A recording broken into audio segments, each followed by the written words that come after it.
পাঁচ ওয়াক্ত নামাজ পড়া যেরকম ফরজ, রমজানের রোজা রাখা যেরকম ফরজ, আত্মীয়তার সম্পর্ক রক্ষা করাটাও কি।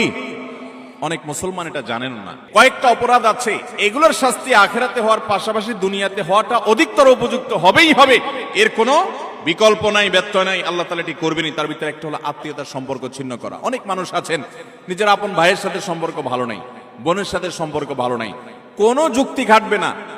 আপনার ভাই খারাপ এই যুক্তি দিবেন, বোন খারাপ সে যুক্তি দিবেন, এই যুক্তি খাটবে না। সে খারাপ, আপনি তো খারাপ হবেন না, আপনাকে তো ভালো হতে হবে। আপনি নিজে থেকে তার প্রতি সদাচরণ করার চেষ্টা করবেন, আপনি তার সাথে নিজে থেকে উইলিংলি মিশতে যাবেন, তার কল্যাণ চাইবেন, তার জন্য দোয়া করবেন। হ্যাঁ, তার সাথে মিশতে গেলে সে ক্ষতি করে, সে মামলা মোকদ্দমা করে, সে শত্রুতা করে, তাহলে ভিন্ন কথা, আপনি যান বাঁচানোর জন্য দূরে থাকতে পারবেন। কিন্তু আত্মীয়তার সম্পর্ক রক্ষা করা সুন্নত না নফল? আত্মীয়তার সম্পর্ক রক্ষা করা কি নফল কাজ না সুন্নত কাজ? ফরজ।